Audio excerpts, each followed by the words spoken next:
우리가 이제 내일 새벽까지 읽겠습니다마는 열왕기 하의 말씀을 지금 계속 읽어 나왔어요.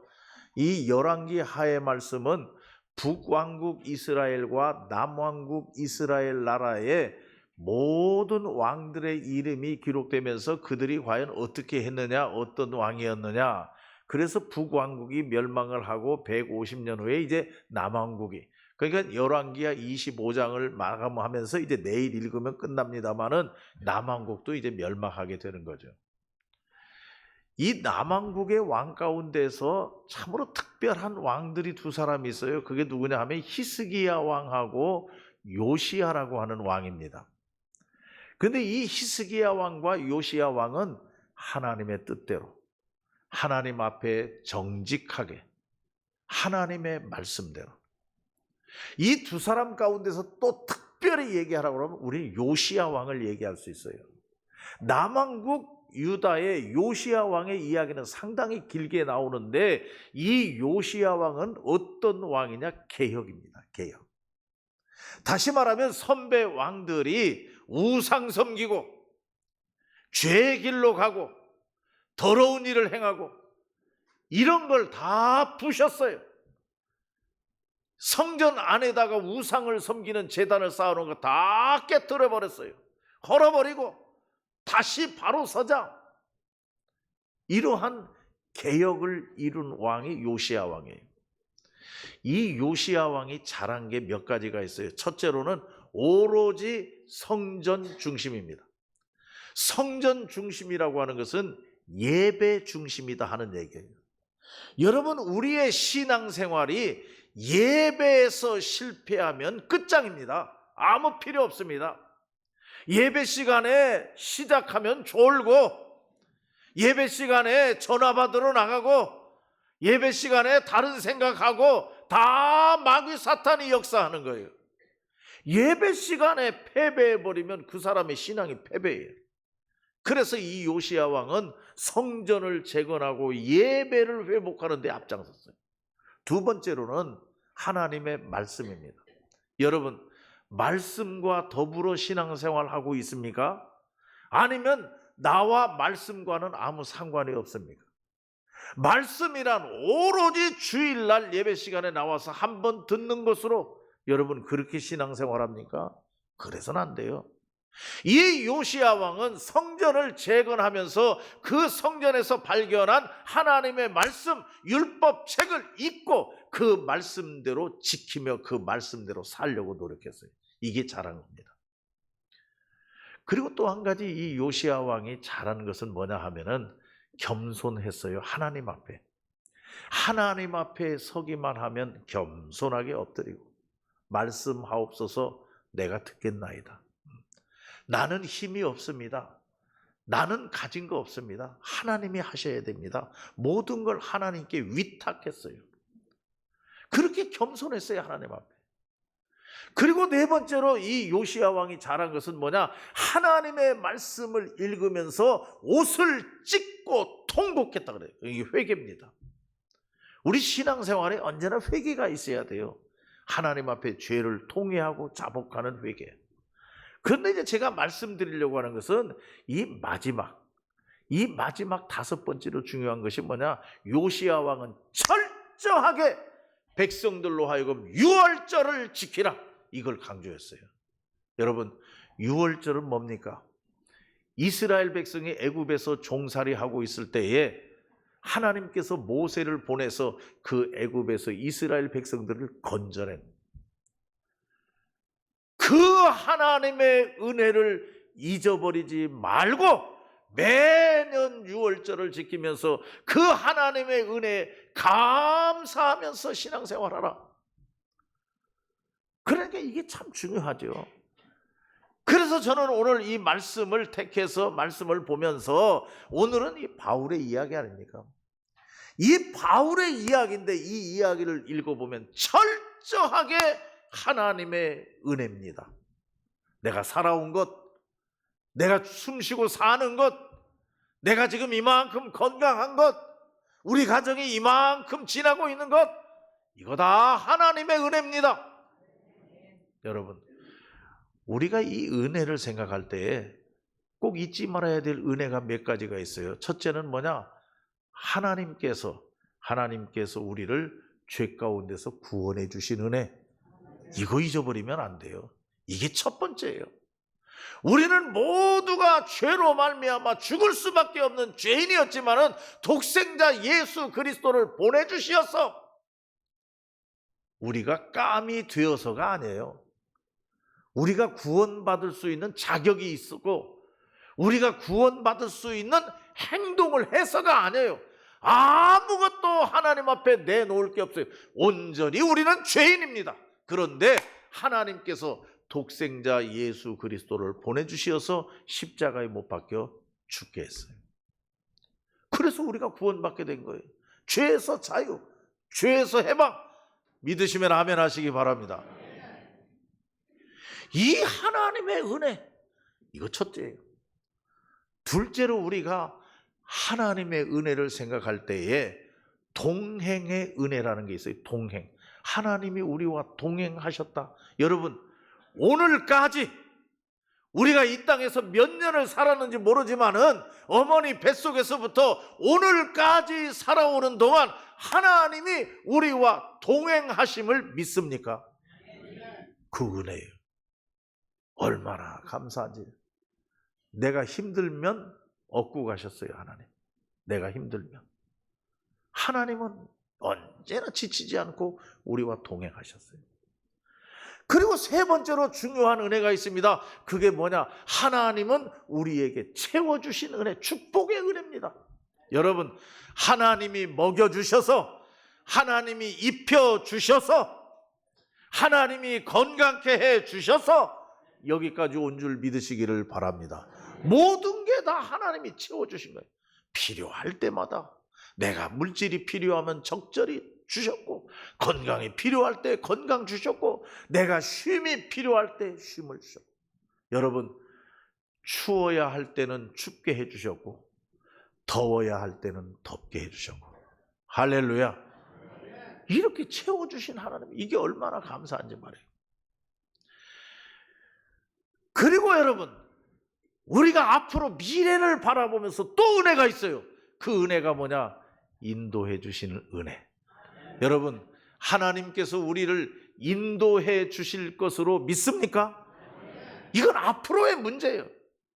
지금까지도 동행해 주시고 함께 해 주신 그 하나님이 앞으로도 여전히 나를 인도해 주신다고 하는 확실한 신앙과 믿음 속에 생각하면 모든 것이 다 하나님의 은혜입니다. 그런데요, 어떤 자가 이 하나님의 은혜를 깨달을 수 있느냐? 오늘 우리는 이 바울을 통해서 철저하게 배울 수 있어요. 첫째로는 작아져야 합니다. 내가 작은 자입니다. 그때 은혜를 깨닫게 돼요. 내가 큰 자입니다. 내가 높은 자입니다. 여러분, 그런 사람은 절대로 하나님의 은혜를 못 깨달아요.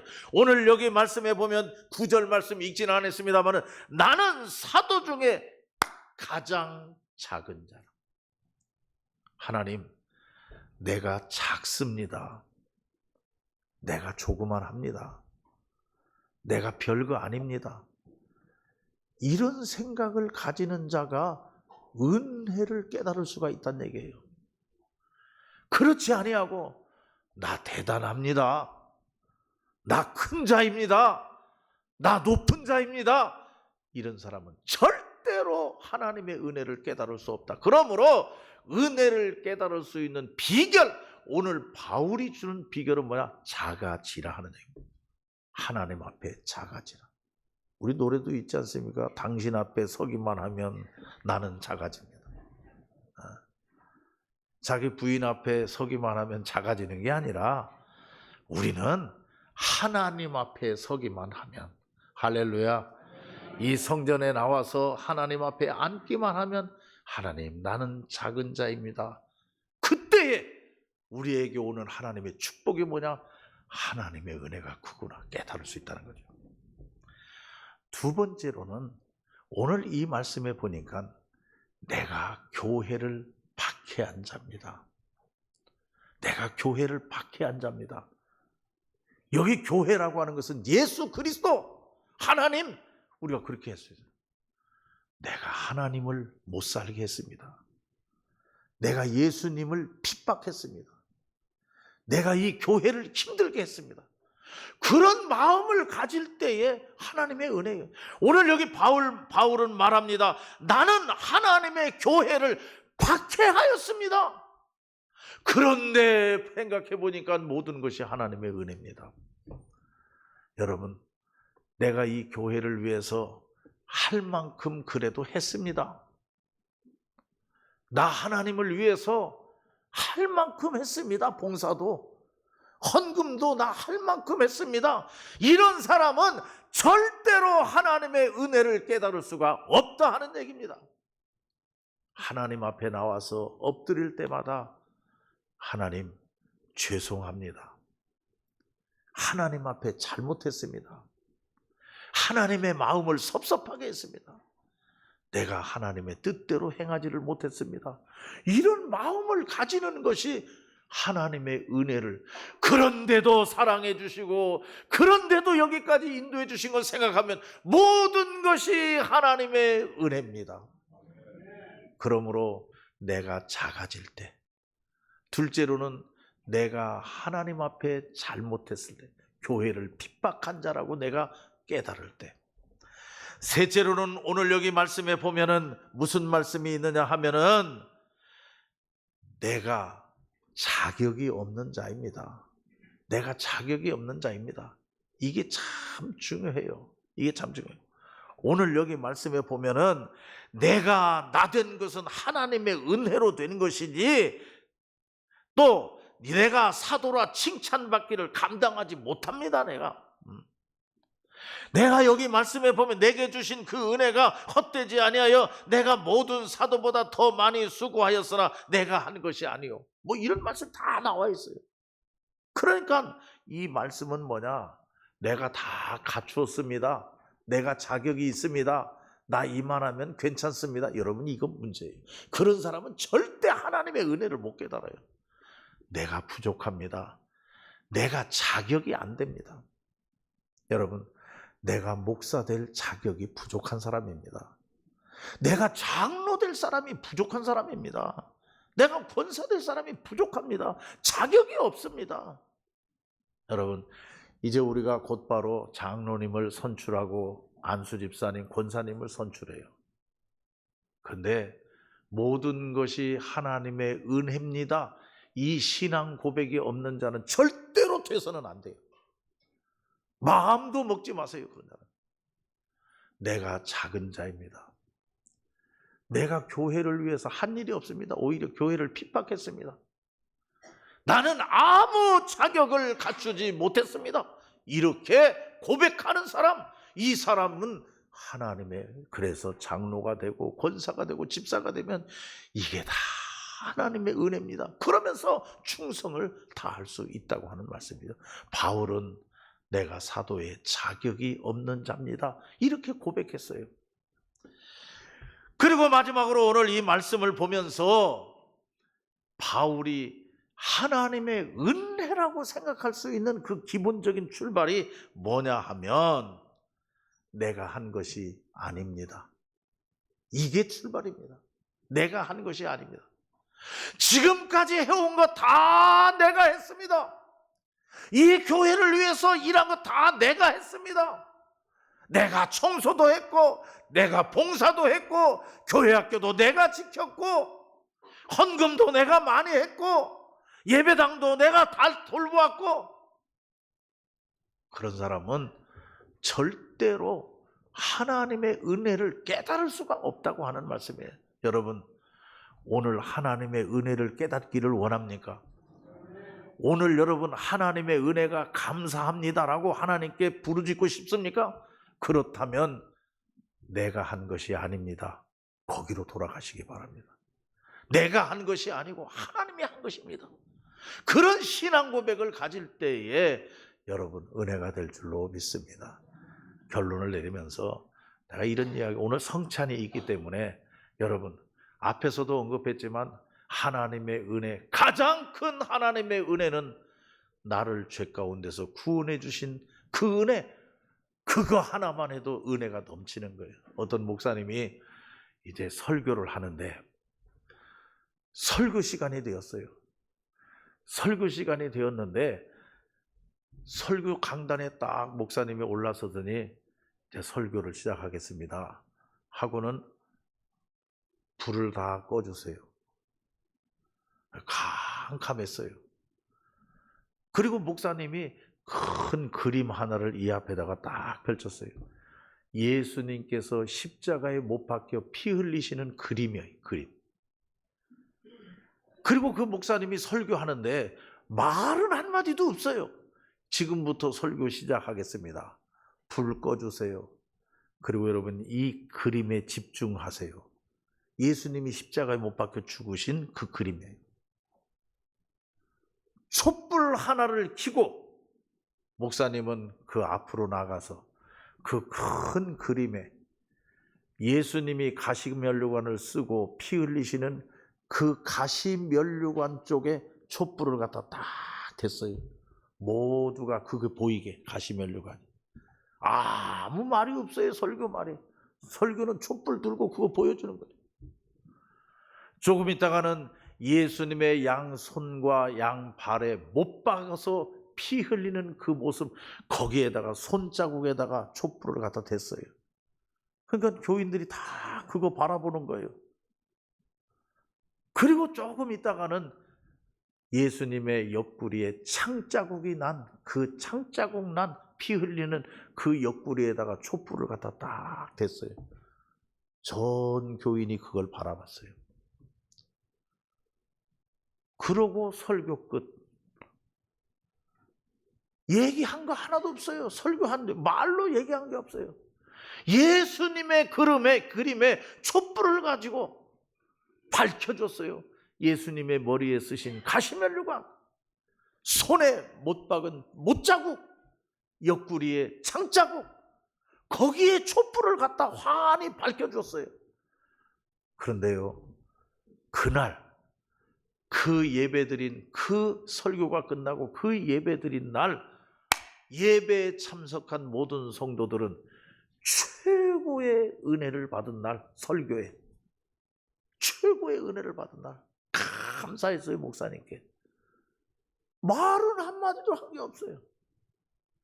예수님의 가시면류관, 예수님의 손바닥에 찍힌 못자국, 옆구리에 창자국, 그것만 보았어요. 보았는데 그게 설교가 되었어요. 여러분, 오늘 우리는 성찬에 참여합니다. 떡과 포도주 우리가 받습니다. 나를 기념하라. 너희를 위하여 찢긴 죽은 나를 기념하라. 너희를 위하여서 피를 흘린 나를 기념하고 기억하라. 우리는 이 떡과 포도주를 받으면서 하나님 은혜에 감사합니다. 하나님의 은혜가 너무 큽니다. 이 하나님의 은혜로 가득히 여러분 마음에 차고 넘치는 은혜의 시간이 되시기를 바랍니다. 기도합시다.